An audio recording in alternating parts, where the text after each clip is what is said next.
Bonsoir chez vous et merci de répondre à ces rendez-vous d'actualité dont voici le principal titre. Ce journal s'ouvre par l'arrestation du mari de Alice Liania, une femme congolaise sur ordre du parquet de grande instance de Goma. Cette arrestation fait preuve de l'autopsie qui confirme que la défunte est morte par des coups de son mari. Nous parlerons également dans ce journal des femmes d'Imbelenge dans le Kasaï central qui démontrent leur capacité dans les travaux quotidiens au profit de leur famille plus que les hommes de ce coin du territoire national. Le détail c'est dans un instant. Et enfin en santé, nous allons finir en parlant de la fibromyalgie, un syndrome qui s'est traduit par des douleurs musculaires dans le corps. C'est ainsi qu'un de nos reporters s'est entretenu avec le médecin Jean-Marc Kamunji qui a expliqué en détail cette maladie. Voilà, c'est tout pour les titres. Une fois de plus, mesdames, messieurs, bonsoir et bienvenue dans cette édition. La mort de Alice Liania au Nord Kivu le 3 juin dernier, après coups et blessures lui infligés par son mari, suscite des réactions très vives, des colères et d'indignation. Chantal Faïda Moulinga, activiste de droits de l'homme, exige qu'une enquête permanente soit ouverte et que le procès soit public. Jean-Pierre Katenda. Les femmes de la RDC en colère suite au décès brusque de Alice Lignagna, tuée par son mari Patrice Mouezé. Elles exigent une enquête permanente, une solidarité féminine pour que le procès soit public afin de dissuader tous les conjoints qui maltraitent leurs partenaires. Chantal Faïda Moulenga Biuma, activiste des droits de l'homme et coordinatrice de Ouema Asbel, basée à Goma, est l'une de ces femmes. Un signe de violence psychologique, physique, dénoncé. Ne tolérez pas l'inacceptable. Votre vie est sacrée. Nous dénonçons le décès de Madame Alice Liania à Goma. Nous demandons une enquête indépendante pour élucider les circonstances de son décès. Que les procès soient publics pour dissuader tous les bourreaux, tous les conjoints qui maltraitent leurs partenaires. C'est inacceptable. L'article 14 de notre Constitution, alinéa 3, stipule que les pouvoirs publics veillent à l'élimination des violences faites à la femme, aussi bien dans la vie publique que dans la vie privée. Selon les témoignages de plusieurs personnes, le mari de Alice Lignagna l'aurait battue toute la nuit et le matin, il est allé au service, la laissant au lit. Ce sont des enfants qui ont alerté les voisins lorsqu'ils ont remarqué le silence de leur mère, mais c'était trop tard. Dans sa réaction suite à ce énième féminicide en RDC, la ministre du Genre, Famille et Enfants, Gisèle Ndaya, avait déclaré que la campagne lancée par le président de la République, Félix Antoine Tshisekedi, Tolérance zéro contre les violences basées sur les genres, ne laissera aucun auteur échapper à la rigueur de la loi. Vous l'avez également suivi au sommaire. En bref, le mari de la jeune femme congolaise Alice Liania, décédée le vendredi 3 juin à Goma, a été arrêté le dimanche 5 juin 2022 sur ordre du parquet de grande instance de Goma. Cette arrestation fait suite à l'autopsie pratiquée sur le corps de la défunte qui confirme que la jeune femme est morte suite aux coups lui infligés. Rappelons que Alice Liania est morte parce qu'elle est tabassée par son mari Patrice Mouenze Kabougoulou après que celui-ci ait déversé sa colère sur elle à cause d'un flash disque perdu par leurs enfants alors qu'elle était enceinte de 4 mois. Nous y reviendrons avec force détails dans nos prochaines éditions. Changeons de chapitre à présent. Que savent les habitants du quartier Pumbu du concept harcèlement? Nos reporters ont fait une descente dans ces quartiers situés dans la commune de Mongafula et ont posé la question aux habitants de ce coin de Kinshasa, capitale de la République démocratique du Congo. Christian Moukaya et Chancel Mboma. Les phénomènes fait parler de lui depuis belle lurette dans le monde. Le harcèlement a également élu domicile dans la ville de Kinshasa. Les jeunes filles en sont victimes dans les avenues, universités, voire dans les églises. Nous avons interrogé quelques habitants du quartier Pumbu dans la commune de Mongafula. Dorcas Simba, habitant de ces coins et mère de famille, a fait savoir que sa fille a dû changer d'université à cause du harcèlement d'un professeur.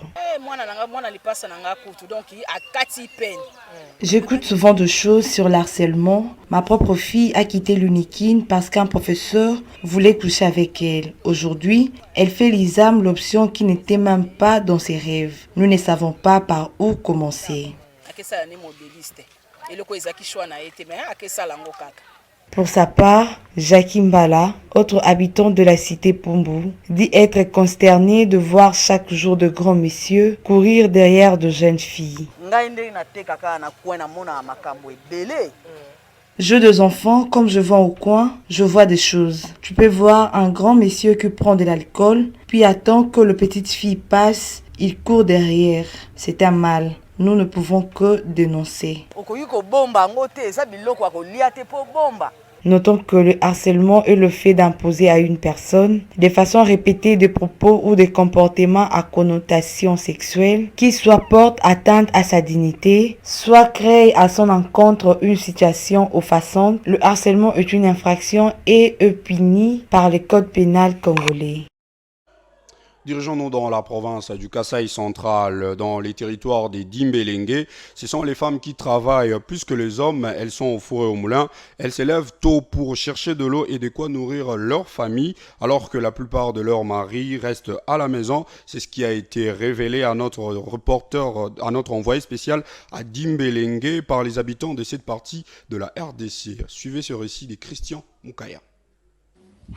Les femmes sont débattantes dans les territoires des Dimbélenge au Kasaï central. Ce sont elles qui travaillent dur pour le bien-être familial, plus que les hommes dans cette partie de la RDC qui ne compte aucune grande entreprise locale. La plupart des femmes s'en donnent à l'agriculture et l'élevage pour nourrir leur famille. Dans plusieurs foyers, les hommes tournent le pouce et restent à la maison, nous avoue Madame Kalala. Les femmes sont nombreuses et travaillent trop. Surtout au champ, les hommes restent au village. Ce sont les femmes qui partent au champ. Ce sont elles qui vendent, nourrissent la population et les familles.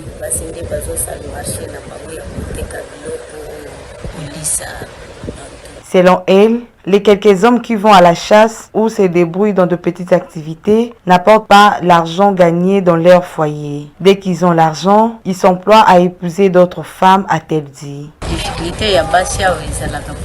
La plus grande difficulté est qu'aussi les hommes trouvent de l'argent, ils ne rapportent pas en famille, plutôt ils s'en servent pour leurs besoins et épousent d'autres femmes et abandonnent leurs femmes de la maison. Les femmes des Dimbélenge se battent pour réussir dans l'agriculture en vendant leurs produits pour une survie malgré les calvaires, elles tiennent bon. Dans ces territoires où le courant électrique n'existe pas, elles sont en même temps à la recherche de quoi manger et sont obligées de faire des enfants. Une situation qui ne permet pas aux femmes des Dimbélenge de s'épanouir comme il se doit. Chercher de l'eau, aller au champ, vendre le produit récolté, revenir à la maison pour faire la cuisine, s'occuper des enfants et en retour le mari qui regarde la femme tout faire voudra que la femme puisse satisfaire ses désirs sexuels. Voilà le calvaire de femmes du territoire des Dimbélenge dans la province du Kasaï central.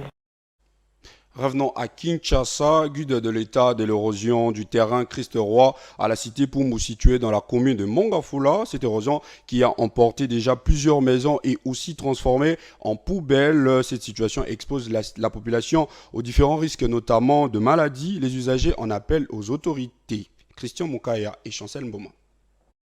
Une érosion menace de couper la route qui mène au quartier Moussangu à la cité Pumbu dans la commune de Mongafula, Kinshasa. Elle a endommagé près d'1 kilomètre de la route, emportant maisons et biens, voire une partie de l'école primaire collège Christ-Roi, menaçant ainsi la scolarité des élèves de ce coin de la capitale. La nommée Marceline explique la situation qu'ils vivent. En tout cas, ce qui nous dérange est qu'à chaque fois qu'il pleut, l'eau manque la canalisation. Et si ces trous est rempli, il y a débordement. La conséquence immédiate de cette situation est l'inaccessibilité de ces quartiers par véhicule. Les maladies, mais aussi plusieurs pertes matérielles sont déplorées par Vicky Mbala. Jadis, il y avait la pluie et du coup, les maisons s'effondraient. Je devais vous montrer. Ces poubelles nous exposent à de maladies comme la malaria, la typhoïde. Pour les habitants de ces quartiers, il est urgent que le gouvernement intervienne et inscrive la réhabilitation de cette route parmi ses priorités. Nous demandons au gouvernement de nous venir en aide car la population souffre. Nous sollicitons l'aide des autorités ici à la cité Pumbu. L'appel est donc lancé à l'endroit des autorités de cette municipalité et de la ville de Kinshasa. Et enfin, parlons santé et précisément de la fibromyalgie, un syndrome qui s'est traduit par des douleurs musculaires dans le corps. Cependant, cette maladie reste encore mal connue et mal comprise par les grands publics. Et pour mieux la comprendre, nous avons échangé avec le docteur Jean-Marc Kamunji, médecin directeur du centre médical Les Experts à Kinshasa. Suivez ce reportage de Ornella Ngonga et Chancel Mboma.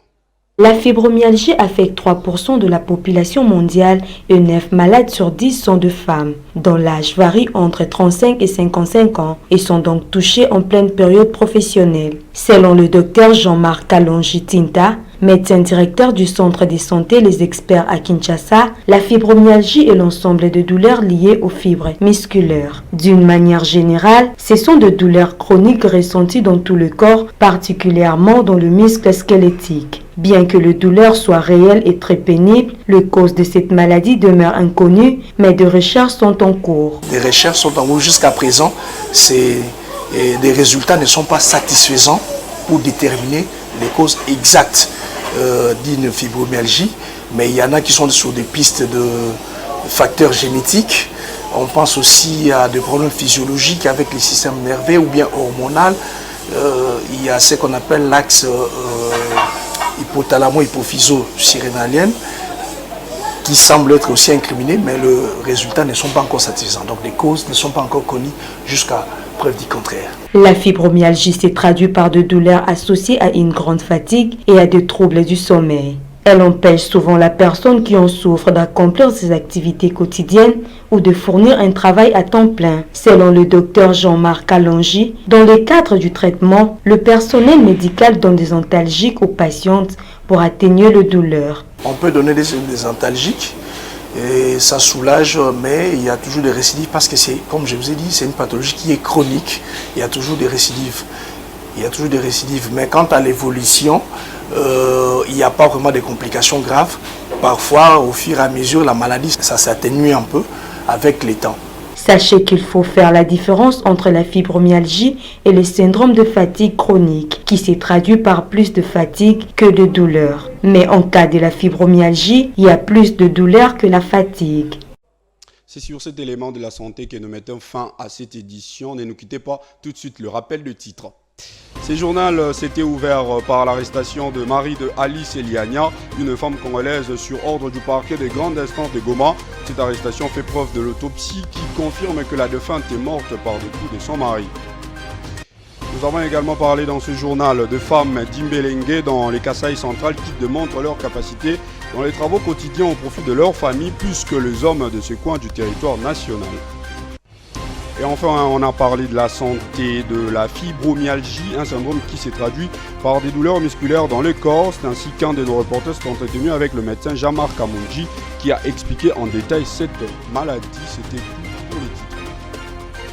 Merci de votre attention soutenue. Bonne suite de programme sur votre chaîne. Prenez soin de vos proches. Au revoir.